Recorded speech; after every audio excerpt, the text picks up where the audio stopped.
Bonjour à tous, voici la suite de nos interviews de femmes entrepreneurs qui gagnent entre 5 et 10 cas par mois, voire même beaucoup plus. Alors, je vous refais un petit topo. Pourquoi cette série? Parce que nous n'avons que trop peu de modèles de femmes entrepreneurs en France qui ont atteint ces niveaux de revenus dont on entend en plus parler régulièrement. Qu'est-ce qui se passe quand on n'a pas de modèle? On pense que c'est quelque chose d'inatteignable, voire d'inexistant. On pense que l'argent c'est sale, c'est mal, et on pense qu'il faut travailler dur pour y arriver. Nous pouvons être conditionnés à penser que nous serons pauvres toute notre vie, par exemple. L'argent ne fait pas le bonheur, mais il y contribue. J'ai été au RSA et je vous assure que je sais de quoi je parle. Alors que l'argent est là pour vous aider à mettre en place plus facilement les changements que vous voulez voir dans le monde. Bonjour Julia, bienvenue à toi. Bonjour Sandrine et merci pour l'invitation. Je t'en prie. Alors parle-nous un peu de toi, de ton parcours. Qui es-tu, Julia? Oui, avec plaisir. Donc moi, je suis consultante en marketing digital et bras droit d'entrepreneur aussi également. Je me suis lancée d'abord en 2015, je réfléchis parce que ça fait longtemps, d'abord dans le coaching. J'étais dans l'accompagnement, je faisais du coaching en épanouissement personnel et professionnel. Et puis je me suis formée pour ma propre activité au marketing et en fait, je me suis rendu compte que j'adorais vraiment ça. Donc j'ai décidé d'en faire mon métier. Aujourd'hui, je travaille avec des femmes qui sont elles aussi dans l'accompagnement, beaucoup, mais pas que. Il y a des consultantes, des thérapeutes. Et voilà, du coup, je peux mettre à contribution toute mon expertise auprès de ces femmes-là. Et il y a eu un changement un peu qui s'est amorcé cette année puisque je suis tombée malade. J'ai attrapé une maladie qui s'appelle un lymphome.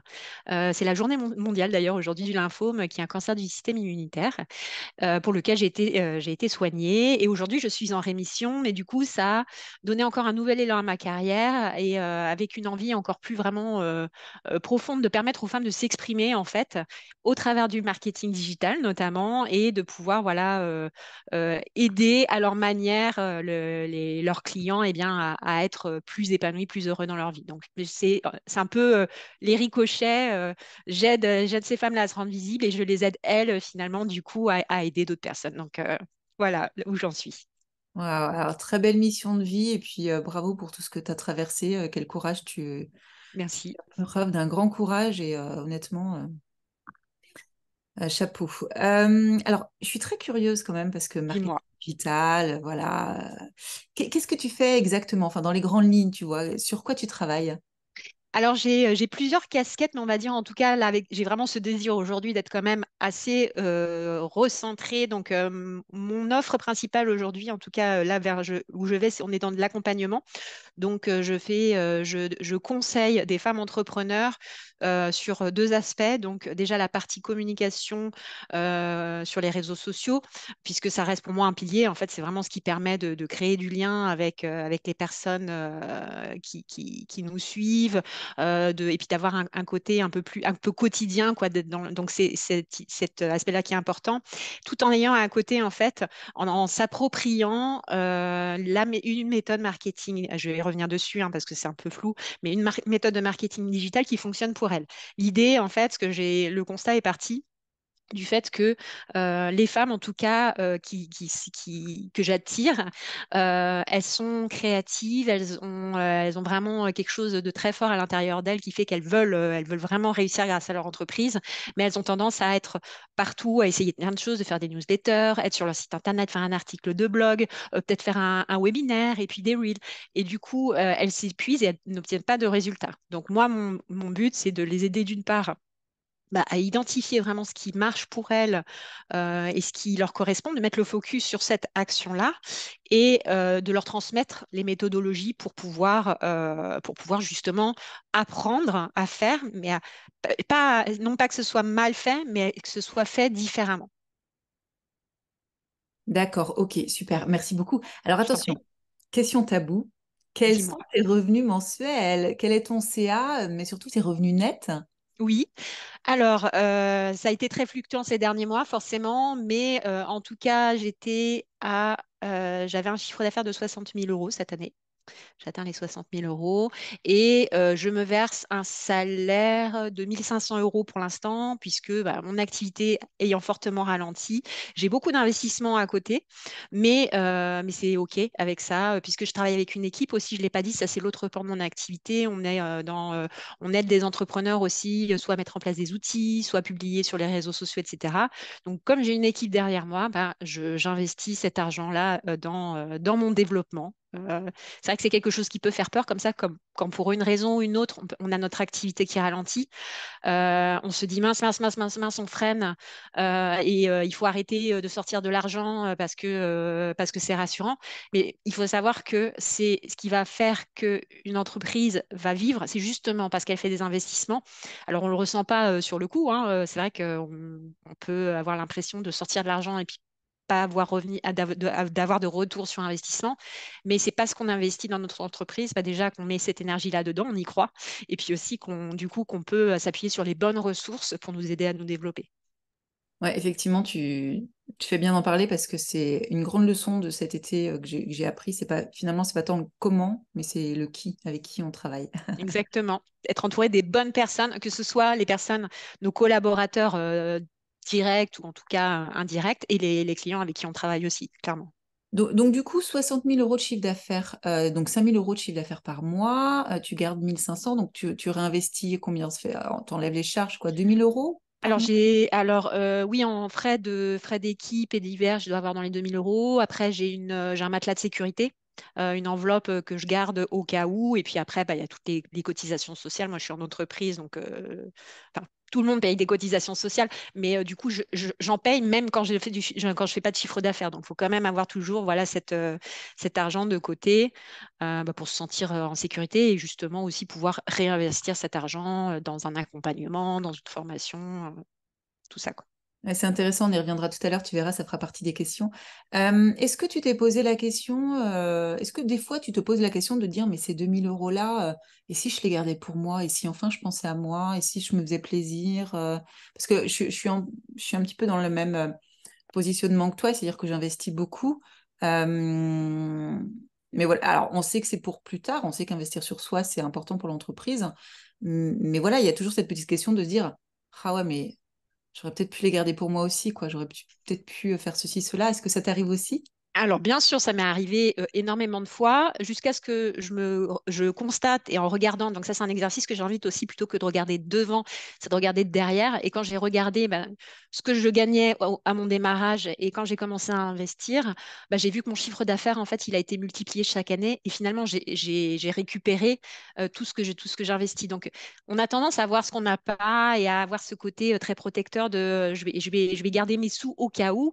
Mais le au cas où, finalement, il peut ne jamais se présenter, alors que ce qu'on décide de faire avec l'argent dont on dispose, c'est concret. Et encore une fois, c'est un moteur parce qu'on a envie du coup d'obtenir aussi un retour sur investissement. Donc oui, c'est sûr que des fois, ça peut mettre le vertige quand on se dit, oh, waouh, waouh, mais mon Dieu, je dépense tout cet argent. Mais je pense que c'est vraiment une histoire de mindset. C'est soit on voit ça comme une dépense, soit on voit ça comme un investissement. Et une dernière chose que je voudrais dire par rapport à ça, parce que moi, ça a beaucoup joué en termes d'état d'esprit, c'est que quand on investit sur son entreprise, quand on est entrepreneur, on investit sur soi. Et ça, c'est super important de garder ça en tête parce que ça aide à passer à l'action, en fait. Génial. C'est quoi les croyances sur l'argent que tu avais quand tu étais jeune? Dans ta famille, qu'est-ce qu'on disait de l'argent? Alors en fait, moi, il faut savoir que je suis issue une famille de fonctionnaires et de salariés qui a passé toute sa carrière dans la même boîte. Donc l'entrepreneuriat, c'était inexistant. Bah, des croyances qui étaient il faut rester au même endroit en fait par sécurité. Il faut avoir un CDI pour. Il y avait cet aspect sécurité en fait qui était là. Il faut avoir un CDI et un métier sûr. Alors sûr hein, entre guillemets, hein, puisque bien sûr c'est pas la manière dont je vois les choses, mais pour avoir un salaire tous les mois, fallait pas avoir trop d'ambition en fait finalement et trop de prise de risque. Pareil, l'argent finalement. Je pense pense qu'il y a une croyance qui a été très ancrée, même si mon père n'était pas du tout quelqu'un de machiste ou quoi, mais c'était plus voilà le mari qui ramenait l'argent à la maison et puis la femme finalement elle pouvait avoir une activité, mais c'était pas grave entre guillemets. Il n'y avait pas cette idée de bah, peut-être qu'à un moment donné, et moi en tout cas c'est mon ambition. De gagner de l'argent, j'ai envie de voilà de pouvoir recevoir une contribution pour la réinvestir justement. Mais voilà, c'était cette idée que ouais, c'est le mari qui ramène l'argent à la maison, donc faut pas avoir trop d'ambition en fait à ce niveau-là. Il y a un côté un peu tabou où l'argent on le gagne, on le dépense, mais ça s'arrête là quoi. Il n'y a pas de dimension finalement beaucoup plus grande que moi en tout cas j'ai aujourd'hui. Et aujourd'hui, c'est quoi tes croyances vis-à-vis de l'argent?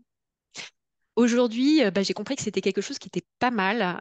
On nous culpabilise beaucoup là-dessus, encore plus quand on est une femme et encore plus quand on est maman.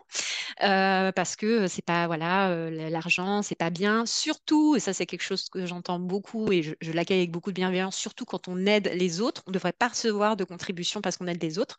J'ai envie de dire pourquoi, c'est notre métier. Euh, Aujourd'hui j'ai vraiment la croyance que bah, l'argent que je reçois, d'une part, c'est la manifestation de ce que je mets en place. C'est une forme de récompense pour tous les efforts que je fais parce que on travaille dur pour notre entreprise, on est récompensé pour ça. Et je vois ça vraiment comme quelque chose qui me permet de créer des nouvelles opportunités. Si je ne gagnais pas cet argent-là, eh ben, je ne pourrais pas avoir des personnes dans mon équipe aujourd'hui dont je peux plus me passer parce qu'elles sont vraiment devenues indispensables. Je ne pourrais pas me permettre bah, de me payer. C'est quelque chose de bête, mais ça joue, ça rentre aussi en compte. Donc l'argent pour moi aujourd'hui, c'est bah, quelque chose que m'avait dit une coach à l'époque, et ça, je trouve ça très parlant, c'est une énergie en fait. C'est comme un flux qui circule et ça n'a rien de mal dans le sens où on le mérite. Voilà, enfin, je veux dire, les actions que je mets en place et qui font que j'ai une rétribution financière aujourd'hui, bah, c'est parce que j'ai mis en place des choses. Donc, je considère que c'est normal. On dit tout travail mérite salaire. Mais moi, je suis convaincue que c'est vrai. Excellent. Alors, tu m'as reparlé de ton équipe, du coup, ça attise ma curiosité. Tu as combien de personnes avec toi et c'est quoi enfin, qu'est-ce qu'elles font? Elles sont amenées à faire quoi? Oui, alors, donc je travaille avec des freelances, hein, c'est pas des personnes qui sont salariées, même si j'ai comme idée un jour, en tout cas dans ma vision, de pouvoir, pourquoi pas, avoir vraiment des personnes qui travaillent avec moi au quotidien.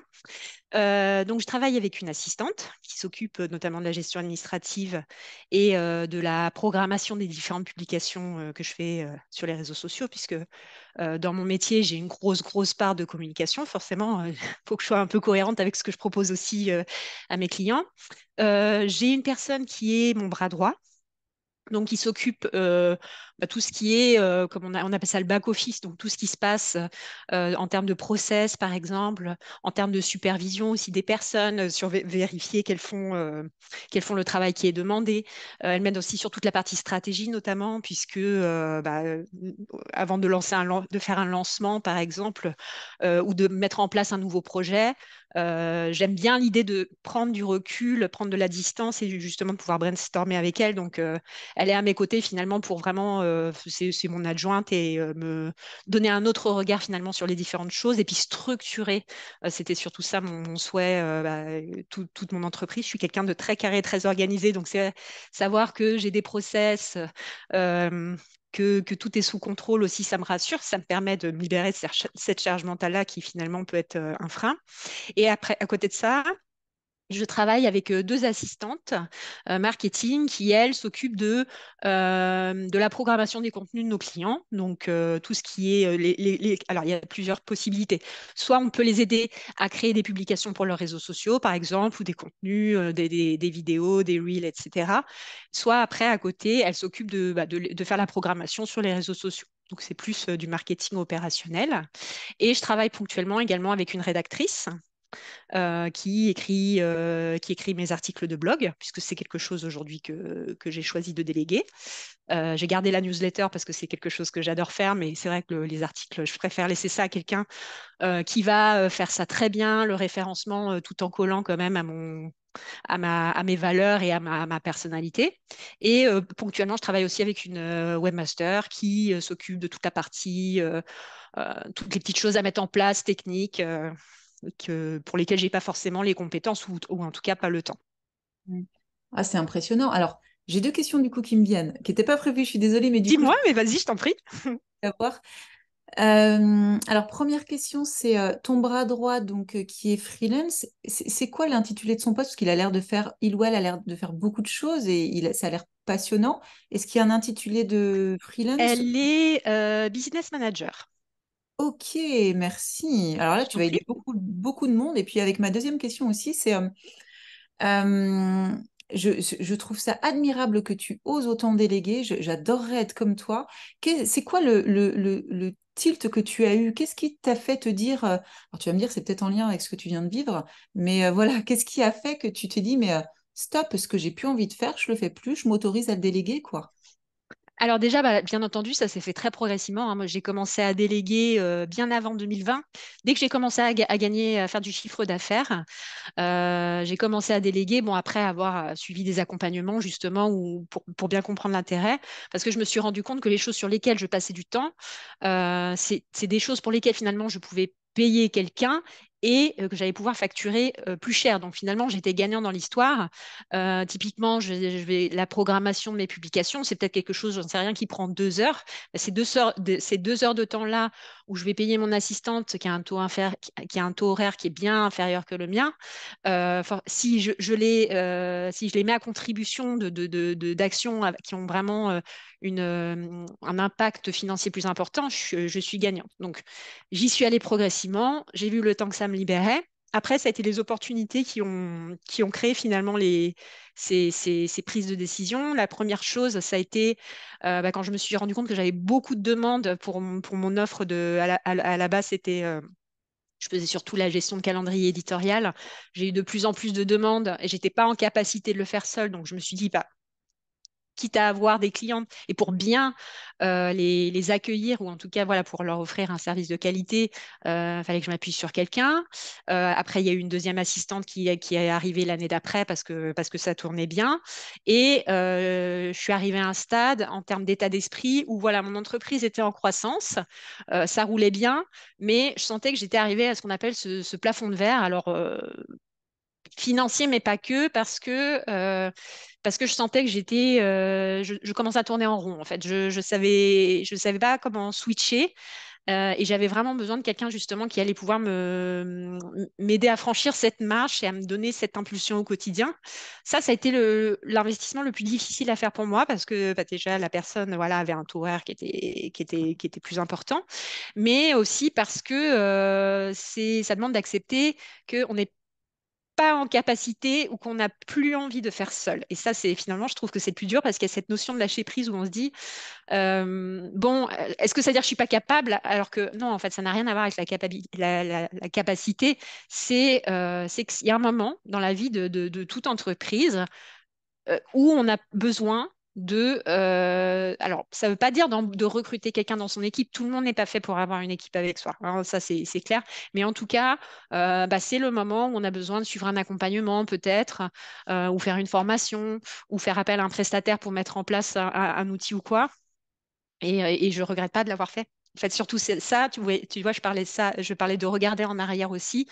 Euh, Faire appel à quelqu'un, c'est un investissement, c'est de l'argent. Si on regarde le montant que ça représente, ça peut donner le vertige. Mais si par contre on a eu des expériences qui se sont bien passées et qu'on peut quantifier ce que ça a apporté, ça facilite le passage à l'action. Et aujourd'hui, ben, je vois que Caroline, puisqu'elle s'appelle Caroline, et elle est devenue indispensable pour moi. Et malgré aujourd'hui voilà, tout ce qui s'est passé et le fait que voilà, je suis en train de pivoter vers plus cette notion de cette activité d'accompagnement avec d'autres choses derrière, je sais que j'ai conscience de ce qu'elle va m'apporter. Donc voilà, je pense qu'aussi ça, tu vois, c'est un autre conseil que je pourrais donner, c'est sortir un peu de l'argent pour voir, mais concrètement, qu'est-ce que ça va m'apporter? Et d'avoir vraiment une vision claire de ça. Ouais, je te rejoins totalement sur le fait de quantifier. C'est exactement comme ça que j'ai pu me rendre compte cet été que finalement, l'entrepreneuriat, ce ne sont que des statistiques, ce ne sont que des maths. Mais si on se rend compte que ce sont juste, bah, tu fais ça, t'as ça. Et si ça, c'est plus rentable, même si tu mets ça, bah, tu continues à le faire en fait, quoi. Et donc, du coup, c'est vrai, quand on met tout sur papier et quand on Mm. calcule, en fait, ce sont des calculs, bah, Et il y a la notion d'argent, ça c'est clair, mais pas que. Aujourd'hui, je pourrais pas quantifier, par exemple, précisément, bon, l'assistante, j'ai une idée, mais ce bras droit, combien d'argent elle me rapporte, mais je sais qu'elle m'aide à passer à l'action. Donc ça, c'est une des choses que je peux quantifier et ça, du coup, bah, ça m'aide à mettre en place des choses que j'aurais pas fait tout seul. Elle m'aide à structurer mon entreprise, donc ça m'aide à me sentir en sécurité, ce dont j'ai besoin aussi pour aller de l'avant. Donc l'argent, certes, mais pas que. Il y a aussi cette, je pense que ça, on oublie trop souvent parce qu'on entend parler de rentabilité, rentabilité, rentabilité, mais il n'y a pas que la rentabilité. C'est essentiel pour se développer et pour durer, hein. Mais je pense que c'est aussi important d'avoir cette notion-là d'émotionnel qui est aussi très importante. On est des êtres humains, hein. Ouais, ouais, je te rejoins. Et d'où la différence ou le lien qu'on peut faire entre formation et accompagnement. Mm, C'est-à-dire que si tu as un accompagnement, si tu as quelqu'un qui toutes les semaines vient effectivement te dire ou t'aider ou te conseiller, mm, ça a un impact énorme, effectivement. mm. Tu fais beaucoup plus de résultats grâce à ça. Bon, alors, Julia, comment est-ce que tu gères ton argent, justement? On va y revenir. Tu nous as dit tout à l'heure que tu épargnais un petit peu. C'est quel pourcentage de tes revenus? Est-ce que tu investis aussi? Et est-ce que tu te fais plaisir? Alors, donc pour mon entreprise, je suis assez sécure. Je mets donc j'ai ce matelas de sécurité de toute façon au cas où, voilà, il y ait quoi que ce soit. De manière très factuelle, j'ai aussi un tableau pour suivre mes chiffres et pour savoir quelles sont les différentes dépenses que je vais avoir, ce qui me permet, voilà, de voir où j'en suis. Depuis quelque temps, j'ai pris la décision aussi de mettre un peu d'argent de côté chaque mois pour justement investir éventuellement dans des accompagnements, surtout des accompagnements en fait, puisque les formations, j'aime beaucoup ça, mais en fait, j'ai plus de mal à m'y mettre, même si ça rentre dans mon emploi du temps. Donc finalement, aujourd'hui, mon entreprise, c'est là où transite l'argent. Je vois plus ça comme le moyen, comment je pourrais dire ça, comme un canal d'entrée vers ma vie personnelle. Par contre, dans ma vie personnelle, pareil, je suis mes chiffres pour savoir où j'en suis. Et le fait d'être dans cette surveillance, je trouve que ça amène une sécurité qui permet de savoir où on en est et du coup, bah, de se faire plaisir sans culpabiliser. Parce que j'ai aussi connu ça. J'avais de l'argent qui rentrait, je le dépensais et puis après, merde, j'ai trop dépensé. Du coup, j'étais en stress. Moi, c'est vrai que et c'est en grande partie grâce à mon mari lui qui est c'est un scientifique, hein, donc très carré, qui m'a aidé à mettre en place des tableaux de bord justement financiers. Et c'est vrai qu'aujourd'hui, voilà, je suis super sereine parce que je sais. Bon, bah, aujourd'hui, j'ai un peu, voilà, ça commence à se remettre en place, donc voilà, je suis dans le creux et ça repart. Très très bien, Dieu merci. Mais voilà, je sais que je vais pouvoir investir parce que j'ai de la trésorerie dans mon entreprise, enfin en tout cas dans les personnes qui travaillent avec moi jusqu'à l'été. Donc ça, déjà, voilà, pareil, ça sécurise. Et ça peut être aussi un frein de pas avoir de visibilité sur son argent, qui justement peut empêcher de mettre en place les actions qui permettent d'en générer. Donc ça peut vite être le serpent qui se mord la queue. Et bien entendu, je m'autorise à me faire plaisir. Je me suis payé un accompagnement à 5 000 euros, donc c'est le plus gros investissement que j'ai jamais fait, mais je me le suis offert, je me suis fait ce cadeau-là. Et voilà, partir en week-end.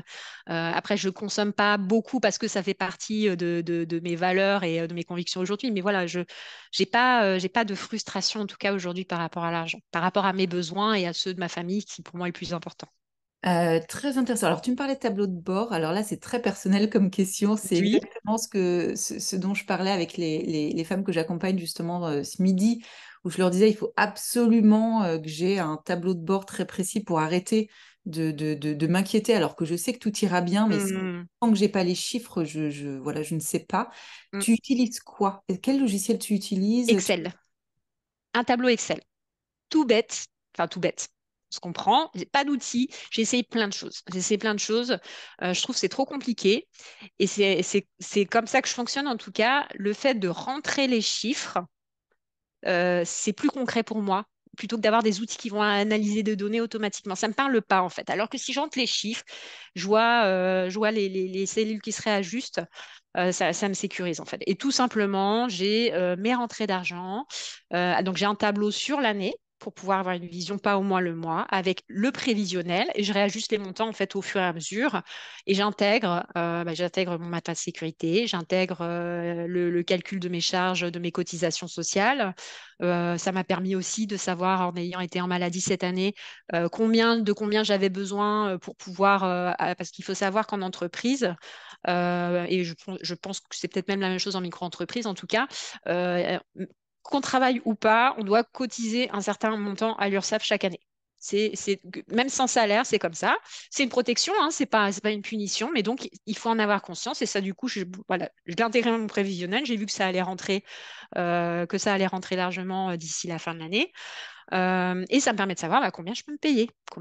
Du coup, on fait la soustraction des différentes choses, les recettes, les charges, puisqu'on a si vous avez des charges fixes, enfin moi je sais que j'ai pas mal d'outils que j'utilise, voilà, je dois payer mon comptable, etc. J'ai ces charges fixes là, et tout ça vient se déduire, et à la fin, je sais, en enlevant mon enveloppe de secours, là, voilà, je sais combien je peux me payer. J'ai cette visibilité-là sur plusieurs mois, donc je sais aussi, tiens, j'ai peut-être plus envie de me payer un peu la même chose chaque mois, donc voilà, je peux y ajuster, mais ça, c'est très personnel à chacun. On peut aussi choisir de se payer une seule fois ou quoi, mais en tout cas, moi, voilà, ça m'apporte cette sécurité dont j'ai besoin. Excellent. Alors oui, je crois que pour les auto-entrepreneurs, c'est vraiment au prorata. Hmm. Donc, si tu n'as pas de CA, je crois qu'il y a Non, tu quasiment... payes pas de cotisation, effectivement. Alors, dis-nous, Julia, c'est quoi ton pourquoi à toi? Pourquoi est-ce que tu entreprends? Alors le pourquoi d'origine, je voulais être libre. Je voulais être libre de pouvoir travailler d'où je voulais parce que j'ai eu des enfants et que pour moi, je voulais pouvoir leur offrir ça, ce cadeau-là, et me faire ce cadeau-là aussi d'être présente avec eux. Et ça me permet depuis. En fait, ils m'ont toujours connu entrepreneur finalement. Donc je travaille de la maison des fois quand ils sont en vacances. Voilà, ils sont habitués à ça. Ça me permet de prendre mon ordinateur, de partir en vacances avec eux chez papy et mamie.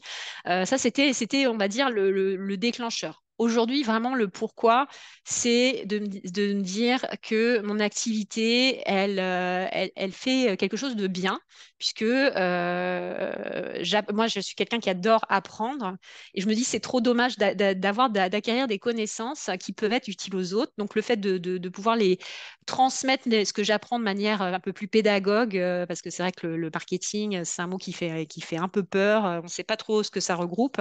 Donc, transmettre ces connaissances-là pour que les femmes se rendent compte qu'elles sont capables, en fait, parce que je travaille majoritairement avec des femmes, même si j'ai déjà travaillé avec des hommes aussi, mais il y a ce côté-là de prendre confiance en soi, de se donner les moyens aussi de réussir en étant bien conseillé, et avec cette volonté vraiment de dire, j'ai l'impression de changer le monde en fait d'une certaine manière, puisque je permets à mes clientes d'aider d'autres personnes à leur tour, et ça me motive en fait de me dire, j'ai besoin de trouver des personnes qui vont partager mes valeurs, avec qui ça va connecter, parce qu'il y a des personnes avec qui ça connecte pas parce qu'elles sont pas prêtes à le faire, avec qui ça va connecter et qui vont du coup savoir comment elles peuvent rayonner du mieux qu'elles peuvent, quoi. Très très bien. Pour toi, c'est quoi réussir dans l'entrepreneuriat? Je pense que c'est une très bonne question parce que je me posais justement, je m'interrogeais là-dessus il y a pas longtemps. Euh, je pense que réussir, c'est déjà en fait c'est célébrer tous les échecs qu'on a fait, parce que je pense qu'on en fait tous et toutes énormément. Savoir qu'on s'est accroché. Moi, je suis hyper fière de me dire que franchement, ça fait 7 ans que je me suis lancée. Enfin, honnêtement, les deux premières, qu'est-ce que je dis?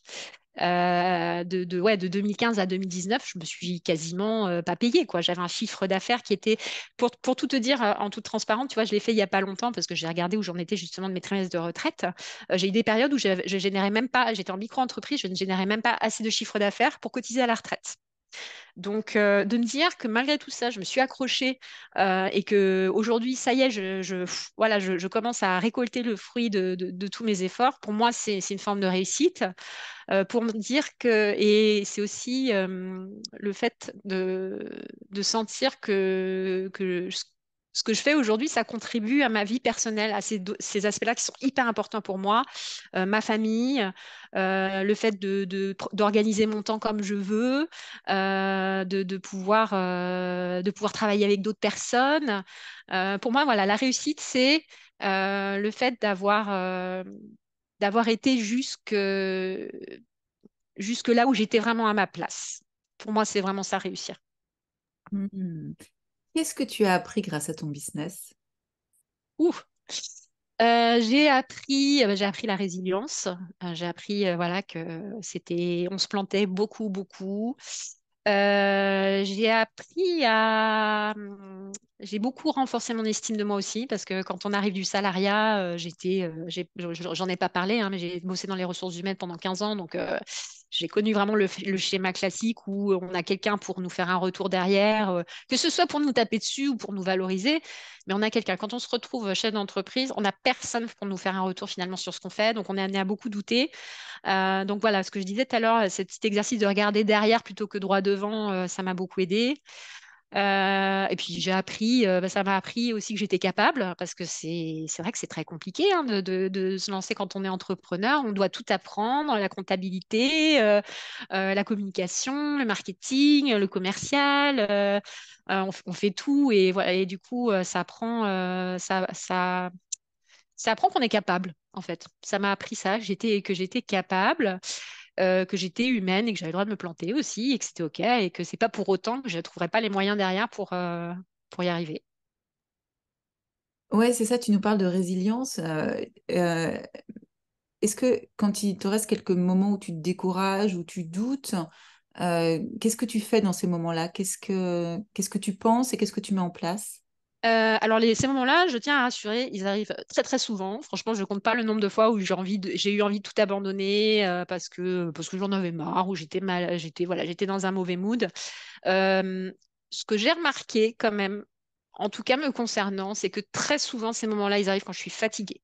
Je sais que quand j'ai pas bien dormi, quand je suis voilà, je suis fatiguée, je vais avoir un pic de stress qui va monter. Et je vais me focaliser sur ce qui va pas. Du coup, j'arrête. J'arrête, je coupe, au moins pour la journée. Alors, je sais que c'est pas toujours facile, mais en tout cas, quand le moment se présente d'arrêter parce qu'il y a pas de rendez-vous ou quoi, j'arrête. Euh, et ces moments de doute-là, en fait, je les accepte parce que je me suis rendu compte que de toute façon, j'étais comme ça. Je suis quelqu'un de très anxieux. Alors, ça peut paraître facile à dire comme ça, mais c'est vrai que je me rends compte que j'ai pas de recette miracle. Mais je suis quelqu'un aussi de très, voilà, je crois en mon entreprise. Je crois que c'est super important en fait. Tu vois, tu parlais du pourquoi tout à l'heure. Je crois en mon entreprise et du coup, ça m'amène toujours à chercher comment voir les choses différemment, quoi. Si je doute, pourquoi je doute? Moi, ce qui m'aide beaucoup, c'est d'écrire.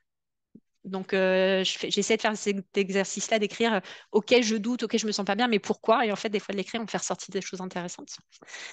Et voilà, je pense qu'on est tous là, on est tous et toutes dans ce même schéma on doute, on a envie d'abandonner, parfois, peut-être souvent, et c'est normal parce qu'on est seul, encore une fois, à porter ça sur notre dos.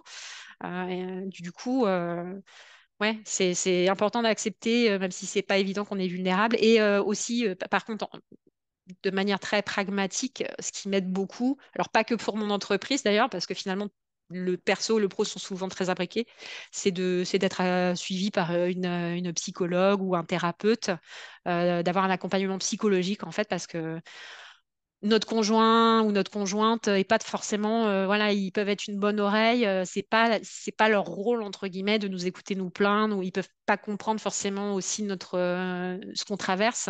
Donc avoir quelqu'un qui est neutre et qui va auprès de qui on va pouvoir vider son sac, bah ça fait beaucoup de bien aussi. Ah oui, je comprends. Euh, Dis-nous, Julia, c'est quoi le meilleur investissement que tu aies pu faire en termes d'outils ou d'accompagnement? Lequel t'est... Euh, ouais, je pense que vraiment alors tous les accompagnements que j'ai eus, ils m'ont amené quelque chose parce qu'ils m'ont soit amené des nouvelles connaissances, Soit ils m'ont amené à passer à l'action. Donc, j'ai eu mon premier coaching, je me rappelle encore, c'était un peu sur l'état d'esprit et sur la visibilité, justement. J'ai suivi après un accompagnement plus sur l'aspect comment structurer son entreprise, etc. Mais ce qui a fait vraiment la différence, c'était un accompagnement en finance.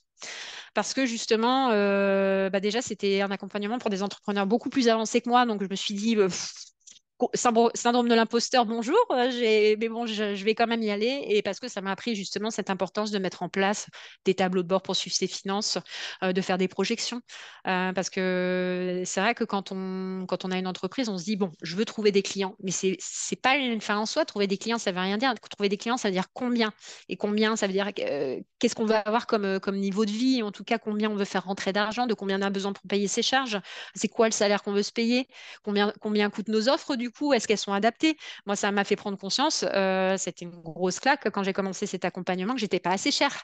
Et la coach m'a dit, Julia, il va falloir que tu augmentes tes prix parce que là, avec ce que tu proposes, c'est pas viable. Ça veut dire qu'il faudrait faire 10 fois plus d'heures. Donc, ouais, ça a été vraiment pour moi vraiment un changement d'état d'esprit. Et ça m'a, en plus, à cette époque-là, je suis passée en entreprise et j'ai vraiment pris conscience du fait que j'étais pas entrepreneur, j'étais chef d'entreprise, quoi. C'était mon business, c'était ce qui allait me permettre de vivre, c'est ce qui me permet de travailler. Il fallait que je prenne les choses au sérieux, quoi. Donc, c'est ta posture, en fait, Mm, qui a changé. Tu complètement. parles d'entreprise et entreprise individuelle ou société? Oui, je suis en société, enfin, je suis en entreprise, en EURL, en entreprise. Oui, très bien, ok.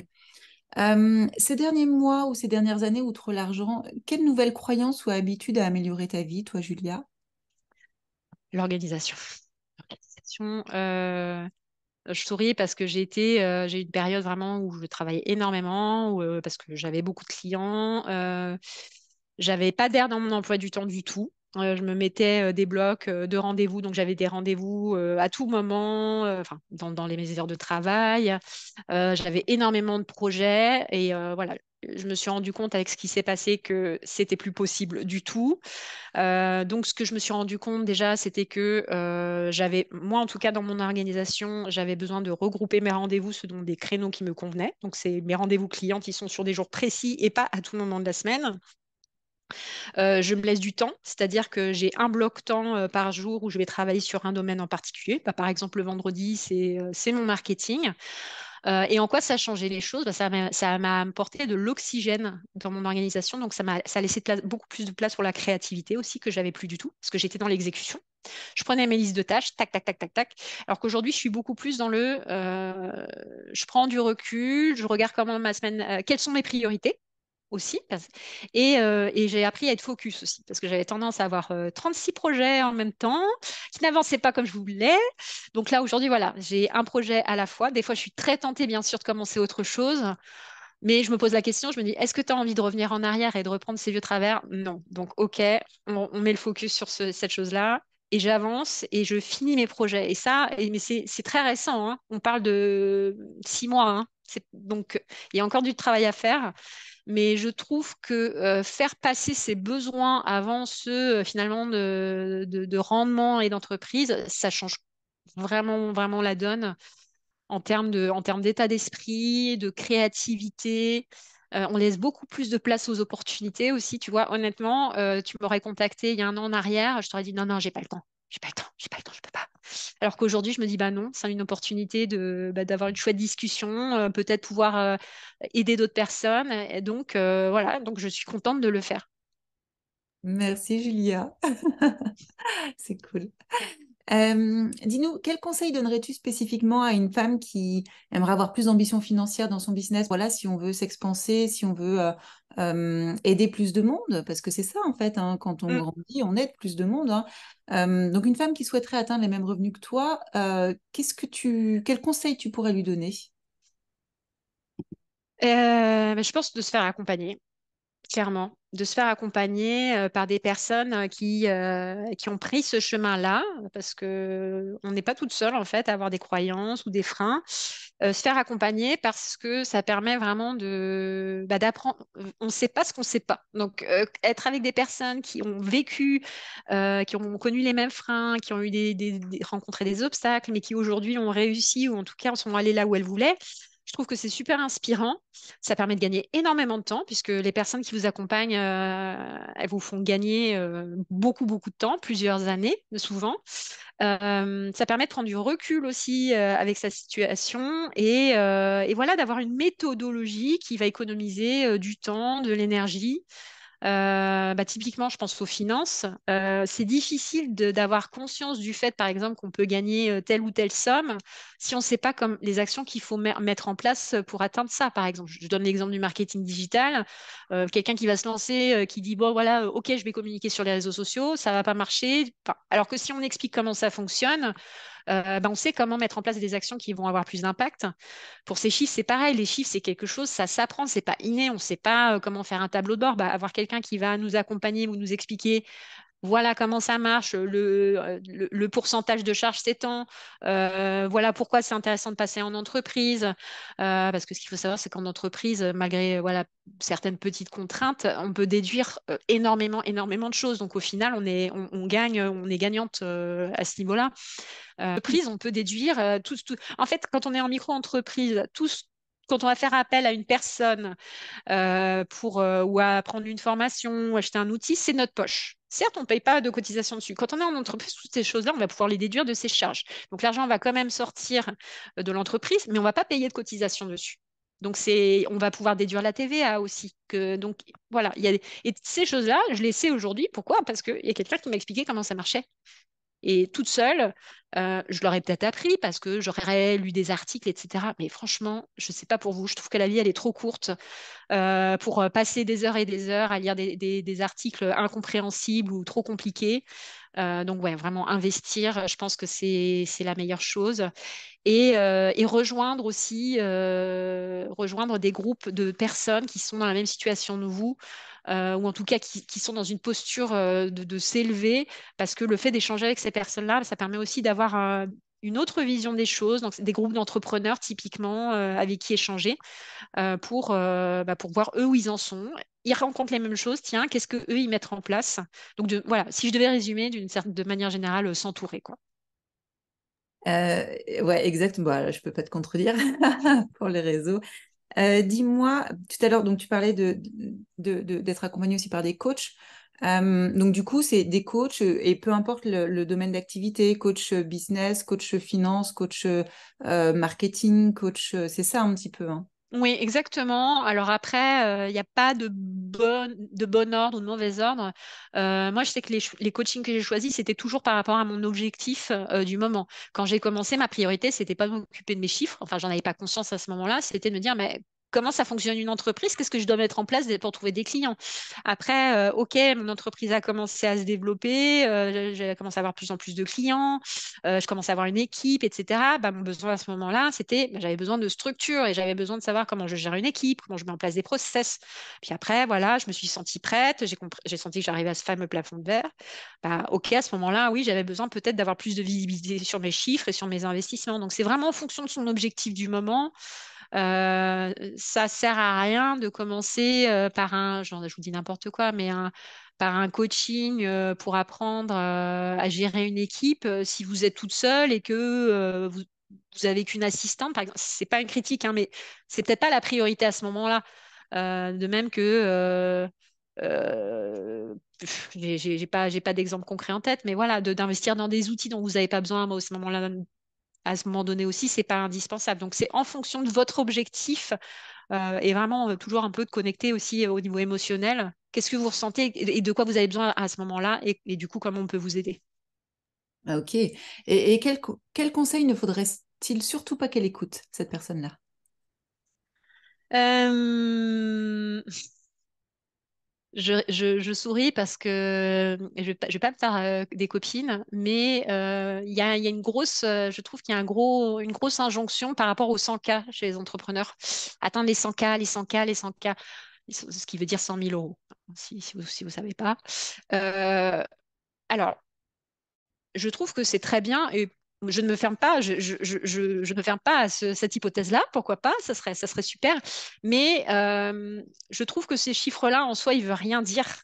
C'est pas un signe de réussite. Parce que l'argent qu'on gagne et la manière dont on gagne, ce qui est important, c'est que c'est un tout, ça rentre dans notre manière de vivre. Or, si notre manière de vivre, c'est de bosser parce qu'on a des enfants en bas âge ou parce qu'on a envie de voyager, c'est de bosser 2 heures par jour et que on sait qu'on va avoir du mal à atteindre ce chiffre d'affaires-là et c'est OK. Et je veux dire, il n'y a aucune critique là-dedans. Il faut que ça suive nos objectifs de vie. Donc, ce qui n'empêche pas d'être un peu ambitieuse. Tu parlais tout à l'heure du SMIC. Si on sent que le SMIC, c'est suffisant par rapport à ce qu'on a à faire et que on peut générer des ressources par ailleurs. Enfin, je ne sais pas comment expliquer, c'est OK, mais si on se sent limité à un moment donné et qu'on a envie de plus, enfin, voilà, je trouve que c'est bien de trouver le juste équilibre par rapport à qui on est, mais sans se mettre de barrière non plus. Parce qu'à l'inverse, je pense que c'est important d'avoir des ambitions pour avoir toujours un moteur, en fait, quelque chose qui va nous porter. Ouais, exactement, je suis complètement d'accord avec toi. Euh, Dernière question. Comment est-ce que tu as fait pour passer tous ces paliers? Quelle stratégie tu as adoptée pour passer je sais pas, de 20 cas par an à 40, 60? Qu'est-ce que tu as fait pour arriver jusque-là? C'est une excellente question. Je te remercie de la poser parce que j'ai vraiment à cœur de m'exprimer sur ce sujet-là. Euh, j'ai connu une année difficile professionnellement par rapport à ma maladie, mais pas que, parce que j'ai pas su me réinventer. Et le conseil que je donnerais à toute entreprise, c'est d'évoluer, de faire évoluer son modèle. Donc, quand je parle de modèle, c'est ce que vous proposez. Une offre, à un moment donné, elle va cartonner et vous savez pas pourquoi. Un an après, ça va être la dégringolade parce que vous allez être resté dans votre zone de confort. Je pense que c'est important de faire évoluer ces offres en fonction de déjà avec qui on a envie de travailler, parce que moi, il s'avère que ce que je proposais, ça ne collait plus avec ce que j'avais envie de faire, et avec être attentive aussi à ce dont nos clients ont besoin. Parce que le marché évolue, le monde évolue, et si on n'est pas à cette écoute, on reste fermé, on dit non, moi j'ai cette offre-là et c'est tout, et j'en démords pas. Malheureusement, j'ai beaucoup de doutes sur le fait que ça puisse durer. Donc vraiment, je pense que d'être attentif aux signaux, de ne pas avoir trop la tête dans le guidon, ça permet justement voilà, de regarder ce qui se passe autour et de s'assurer, est-ce que je suis en phase avec ça? Est-ce que mes clients vont bien? Est-ce que c'est toujours ce dont ils ont besoin? Et des fois, en les questionnant un peu, on peut être surprise de savoir que, ils ont des besoins ailleurs qu'on n'avait pas du tout envisagés. Et puis là, du coup, on peut se réinventer. Et au-delà du fait que ça permet à notre entreprise de durer, je trouve que ça procure beaucoup plus de joie de faire évoluer ce qu'on fait. Parce que voilà, ça amène un renouveau dont on a besoin aussi pour s'épanouir dans ce qu'on fait. Ouais, je suis complètement d'accord. Et puis bien faire la différence entre le besoin et l'envie. Souvent, les Mm, personnes ont besoin de quelque chose, mm, mais elles ne signeront que parce qu'elles ont envie exactement. Mm. de faire ou d'aller vers quelque chose. Et du coup, stratégiquement, qu'est-ce que tu as mis en place du coup? Donc, tu as écouté tes clients, tu t'es repositionné, tu as pivoté. Mm. Euh, et qu'est-ce qui s'est passé après? Est-ce que tu as automatisé des choses? Comment tu as fait pour trouver tes clients? Alors, ce que j'ai fait, déjà, j'ai posé mon offre telle que je voulais. Alors, j'ai pas tout réinventé, hein. Il y a des choses qui existaient, il ne faut pas non plus, sauf si on veut changer d'activité, mais j'ai vraiment posé aujourd'hui ce que j'avais envie de faire. Moi, la notion d'accompagnement, elle était vraiment très présente. J'avais envie de pouvoir écouter. Puis c'est vraiment mes premières amours, hein. J'ai bossé dans les ressources humaines, j'ai fait du coaching. Je voulais accompagner et j'avais aussi besoin d'apporter ce côté très terre à terre parce que j'ai noté que parfois, dans des coachings, on sort avec beaucoup de théories et puis on ne sait pas comment faire. Donc là, moi, l'idée, c'était d'amener quelque chose de terre à terre.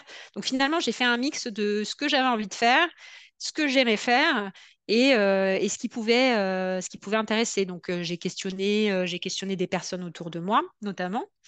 J'ai mis en place cette page de vente sur mon site internet pour parler de cette offre-là. J'ai demandé le regard d'autres personnes aussi pour pouvoir, parce que des fois, on utilise des mots qui ne parlent pas. Et j'ai communiqué sur cette offre et j'ai eu, enfin, c'était assez incroyable d'ailleurs, des demandes de rendez-vous. Là, j'en suis à 5 depuis début septembre. Ouais, le pivot, il s'est fait parce que je me suis autorisée, je pense, à dire j'en ai marre, j'ai plus envie de faire ce truc-là. Je veux, je sens euh, qu'il y a un besoin de ce côté-là parce que j'avais noté aussi que le marché, il était en évolution, qu'il y avait plus d'incertitudes. Enfin voilà, il y avait des signaux extérieurs qui m'ont conforté dans l'idée que j'avais besoin de changer et que j'avais besoin de répondre à ces signaux-là, mais pas pour faire plaisir, pour me faire plaisir aussi, quoi. Et ça, c'est vrai que ça a changé la donne. Du coup, j'ai mis en place cette page de vente-là. Et après, en termes très concrets, très terre à terre, ben, j'ai réfléchi à la communication que j'allais avoir pour parler de ces offres-là. Même si j'ai envie de lancer plein de trucs, j'ai pris cet engagement envers moi-même de mettre le focus. Ma communication n'est axée que là-dessus. Et je prends les différentes choses parce qu'il y a beaucoup, beaucoup de choses à faire les unes après les autres, notamment le fait de solliciter mon réseau. J'aimerais bien aussi proposer des ateliers autour de cette thématique, revenir vers mes anciennes clientes, parce qu'on ne pense pas forcément à revenir vers ses anciens clients, on pense qu'au nouveau, mais des fois, il y a un besoin. Donc voilà, j'y vais étape par étape, je suis ma petite liste, je note quand j'ai des idées, bien entendu, pour me libérer l'esprit, mais voilà, et puis je reprends ce qui a bien marché, ce qui marchait bien aussi, parce qu'on n'a pas tout à réinventer en termes de process, en termes de structure. J'ai tout un parcours qu'on appelle l'onboarding pour accueillir mes clients. Ce parcours-là, bah, je l'ai adapté, mais il existait déjà. Donc un peu, vous voyez, j'ai cette image de Lego. J'ai déconstruit ce qui existait, mais j'ai repris les mêmes pièces de Lego et je les ai embriquées différemment pour que ça ressemble à quelque chose qui me parle. Et quand on a identifié ce truc-là, quand on sent bah voilà, qu'il y a eu un retour derrière on a fait une page de vente et on est contacté, on a dit ouais, ça me parle, on se dit bon, ok, j'en ai chié, mais ça y est, là c'est bon, je suis sur la bonne voie. Merci Julia pour ce partage. Est-ce que tu veux faire un petit mot de la fin? Est-ce que tu veux dire une petite dernière chose, quelque chose qui te vient à l'esprit? Ouais, bah écoute, je pense que voilà le maître mot en tout cas de la période, il y a beaucoup d'incertitudes, c'est vrai. Les clients sont plus frieux à se décider. Mais les choses partent, il y a le contexte extérieur, mais il y a beaucoup de choses qui partent de nous. Donc c'est important de prendre conscience qu'on est aussi actrice des choses qu'on met en place. Si on ne sait pas faire, c'est OK, on peut demander de l'aide. Si on s'est trompé, eh ben ça ne veut pas dire que, j'ai fait un post tout à l'heure, c'est pour ça que ça me parle beaucoup, ça ne veut pas dire que ça ne marche pas, ça veut dire qu'on peut faire différemment. Donc voilà, être flexible, s'adapter, mais pas s'oublier. Parce qu'on a tendance à s'oublier quand on a une entreprise. Et voilà, on est le pilier de notre entreprise et c'est super important de ne pas oublier de se faire plaisir dans ce qu'on met en place. Waouh, merci Julia, c'était un plaisir de t'avoir avec moi aujourd'hui. Merci beaucoup pour tous les apports que Bah, tu avec plaisir. partages. Je te souhaite une excellente continuation, au grand Merci plaisir beaucoup. de recroiser ta route et merci beaucoup pour ce moment. Bah, À merci bientôt, à toi, Sandrine. à À bientôt bientôt. Julia. Au revoir.